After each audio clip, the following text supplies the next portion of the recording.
ಶುಭಂ ಇದೊಂದು horror comedy thriller cinema. ಸಿನಿಮಾನ ಸಮಂತಾ ಅವರು ಪ್ರೊಡ್ಯೂಸ್ ಮಾಡಿರುವಂಥ ಸಿನಿಮಾ.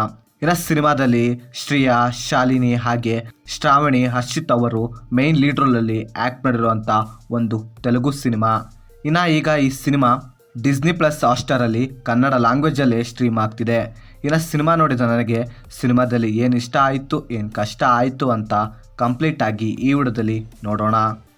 ಸಿನಿಮಾದ ಒನ್ ಲೈನ್ ಸ್ಟೋರಿ ವಿಷಯಕ್ಕೆ ಬಂದರೆ, ಒಂದು ಊರಿನಲ್ಲಿ 3 ಜನ ಫ್ರೆಂಡ್ಸ್ ಇರ್ತಾರೆ.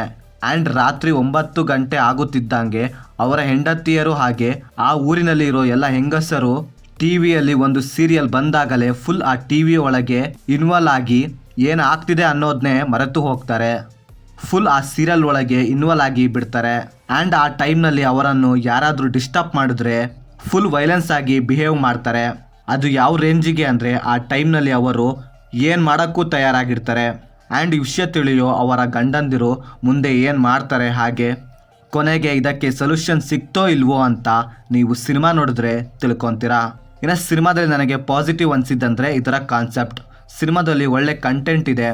ಹಾಗೆ ಸಿನಿಮಾದ ಫಸ್ಟ್ ಹಾಫ್ ತುಂಬ ಚೆನ್ನಾಗಿತ್ತು. ಹಾಗೆ ಅಲ್ಲಿ ಬರೋ ಸಿಚುವೇಶನ್ ಕಾಮಿಡಿ ಸೀನ್ಸ್ಗಳು ತುಂಬ ಚೆನ್ನಾಗಿ ವರ್ಕ್ ಆಯಿತು. ಹಾಗೆ ಸಿನಿಮಾದಲ್ಲಿ ಇಂಟರ್ವಲ್ ಬ್ಲಾಕ್ ತನಕ ಒಳ್ಳೊಳ್ಳೆ ಎಲಿಮೆಂಟ್ಸ್ನ ಬರೆದುಕೊಂಡಿದ್ದಾರೆ.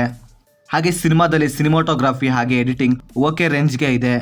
ಸಿನಿಮಾದಲ್ಲಿ ಇರೋ ಮ್ಯೂಸಿಕ್ ಹಾಗೆ BGMs ವರ್ಕ್ ಆಗಿಲ್ಲ ಅನ್ನೋದಕ್ಕಿಂತ ಸಿನಿಮಾದಲ್ಲಿ ಇದ್ದ ಸೀನ್ಸ್ಗಳಿಗೆ ಕನೆಕ್ಟ್ ಆಗಿಲ್ಲ ಅಂತೀನಿ. ಸಿನಿಮಾದಲ್ಲಿ ನನಗೆ ನೆಗೆಟಿವ್ ಅನಿಸಿದ್ದಂದರೆ ಸಿನಿಮಾದ ಸೆಕೆಂಡ್ ಹಾಫ್. ಸಿನಿಮಾದ ಫಸ್ಟ್ ಹಾಫ್ ತುಂಬ ಎಂಗೇಜಿಂಗ್ ಆಗಿ ಇಡುತ್ತೆ, ಆದರೆ ಸೆಕೆಂಡ್ ಹಾಫ್ ಫುಲ್ ಡ್ರ್ಯಾಕ್ ಫೀಲ್ ಕೊಡುತ್ತೆ. ಹಾಗೆ ಸಿನಿಮಾದಲ್ಲಿ ಹಾರರ್ ಎಲಿಮೆಂಟ್ನ ಪ್ರಾಪರಾಗಿ ಯೂಸ್ ಮಾಡ್ಕೊಂಡಿಲ್ಲ. ಸಿನಿಮಾದಲ್ಲಿ ಎಲ್ಲೂ ಕೂಡ ಭಯ ಹುಡಿಸೋ ಸೀನ್ ಆಗಲಿ ಆ್ಯಂಡ್ ಸಿನಿಮಾದಲ್ಲಿ ಇರೋ ಹಾರರ್ ಸೀನ್ಸ್ಗಳು ಅಷ್ಟು ಎಫೆಕ್ಟಿವ್ ಆಗಿ ಬರ್ಕೊಂಡಿಲ್ಲ. ಸಿನಿಮಾದ ಕ್ಲೈಮ್ಯಾಕ್ಸು ಕೂಡ ಎಫೆಕ್ಟಿವ್ ಆಗಿ ಎಂಡ್ ಮಾಡಿಲ್ಲ. ಓವರಾಲ್ ಆಗಿ ಹೇಳೋದಾದರೆ ಇದೊಂದು ಅಬೋವ್ ಆ್ಯಾವ್ರೇಜ್ ಸಿನಿಮಾ. ಒಂದೊಳ್ಳೆ ಟೈಮ್ ಪಾಸ್ಗೆ ಈ ಸಿನಿಮಾನ ನೋಡ್ಬೋದು ಅಂತೀನಿ. ಹಾಗೆ ಸಿನಿಮಾನ ಫ್ಯಾಮಿಲಿ ಜೊತೆ ನೋಡ್ಬೋದಾ ಅಂದರೆ ಎಸ್ ನೋಡ್ಬೋದು, ಯಾವುದೇ ಬ್ಯಾಡ್ ಸೀನ್ಸ್ ಇರೋದಿಲ್ಲ. ಸೊ ಇದು ಫ್ರೆಂಡ್ಸ್, ನಾನು ಸಿನಿಮಾ ನೋಡಿದ್ದಾದಮೇಲೆ ನನಗೆ ಅನಿಸಿದ ಒಪಿನಿಯನ್. ನೀವೇನಾದರೂ ಆಲ್ರೆಡಿ ಸಿನಿಮಾ ನೋಡಿದರೆ ನಿಮಗೇನು ಅನ್ನಿಸ್ತು ಅಂತ ಕೆಳಗಡೆ ಕಮೆಂಟ್ ಮಾಡಿ. ಹಾಗೆ ನೀವೇನಾದರೂ ನಮ್ಮ ಚಾನಲ್ಗೆ ಫಸ್ಟ್ ಟೈಮ್ ವಿಸಿಟ್ ಮಾಡಿದರೆ, ನಮ್ಮ ಚಾನಲಲ್ಲಿ ಬರೋ ಕಂಟೆಂಟ್ ಇಷ್ಟವಾಗಿದ್ದರೆ ಸಬ್ಸ್ಕ್ರೈಬ್ ಮಾಡಿ. ಹಾಗೆ ಪಕ್ಕದಲ್ಲಿರೋ ಬೆಲ್ ಬಟನ್ನ ಕ್ಲಿಕ್ ಮಾಡಿ. ಮತ್ತೆ ಬೇರೆ ವಿಡಿಯೋದೊಂದಿಗೆ ಆದಷ್ಟು ಬೇಗ ಸಿಗುವ. By friends.